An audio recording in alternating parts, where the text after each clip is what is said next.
সে যা করার তাই করবে। যদি রিপোর্ট আয় যে মারজান মারে নাই, দরকার পড়লে সে ভুয়া রিপোর্ট বানাইবে। ভিউয়ার্স, হাবুর স্কলারশিপ সিরিয়ালটির বর্তমানে প্রতিটি এপিসোড শেষ হয়ে যাচ্ছে এক টানটান উত্তেজনা পর্ব দিয়ে। একদিকে মারজান জেলখানায় বন্দী হয়ে আছে, অপরদিকে হাবু এটা নিয়ে টেনশনে মরে যাচ্ছে। আরেকদিকে সেকেন্ড চেয়ারম্যান হাবুকে একের পর এক ভয় দেখিয়ে যাচ্ছে। ভিউয়ার্স, আজকের এই ভিডিওতে আমরা কথা বলবো হাবুর স্কলারশিপ সিরিয়ালটির আগামী 373তম এপিসোডে সম্ভাব্য একটি টপিক নিয়ে। আজকের এই ভিডিওতে টপিকটা হবে পোস্টমর্টম রিপোর্ট কার পক্ষে আসবে, মারজানের পক্ষে না সেকেন্ড চেয়ারম্যানের পক্ষে। এক্স্যাক্টলি আজকের এই ভিডিওতে আপনাদের সঙ্গে নেই রিভিউ দেওয়ার চেষ্টা করব। তাই আপনাদের সকলের কাছে রিকোয়েস্ট থাকবে ভিডিওটি কোনো প্রকার স্কিপ না করে একদম শুরু থেকে শেষ পর্যন্ত দেখবেন। অলরাইট ভিউয়ার্স, আজ এটা ইন্ট্রো গল্প বাদ দিয়ে আজকের মেইন ভিডিও শুরু করা যাক।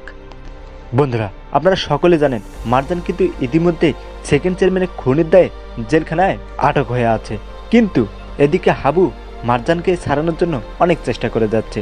তার উপর আবার এই সেকেন্ড চেয়ারম্যান হাবুকে নানাভাবে ভয় দেখে যাচ্ছে। বিশেষ করে বন্ধুরা, পোস্টমর্টম রিপোর্টটি নিয়ে। এই পোস্টমর্টম রিপোর্ট এই সেকেন্ড চেয়ারম্যান যে কিছুর বিনিময়ে তার পক্ষে করে নিয়ে আসার কথা বলছে।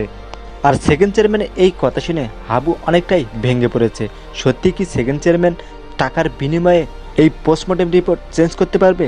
আর এই ভয়টা হাবুর মনে থেকেই রয়েছে। ভিউয়ার্স, হাবু কি সকল সত্য প্রমাণ করতে পারবে? মারজানের পক্ষে কি হাবুর রিপোর্টটি নিয়ে আসতে পারবে, না সেকেন্ড চেয়ারম্যানের টাকার কাছে এই পোস্টমর্টম রিপোর্ট বিক্রি হবে? আপনাদের সকলের কাছে কি মনে হয়?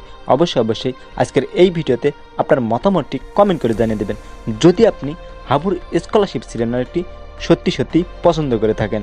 তাই বন্ধুরা, আপনাদের সকলকে হাবুর স্কলারশিপ সিরিয়ালটির 373তম এপিসোড দেখার আমন্ত্রণ জানিয়ে আজকের মতো আমি আপনাদের সকলের কাছ থেকে বিদায় নিচ্ছি। ইনকিলাব জিন্দাবাদ।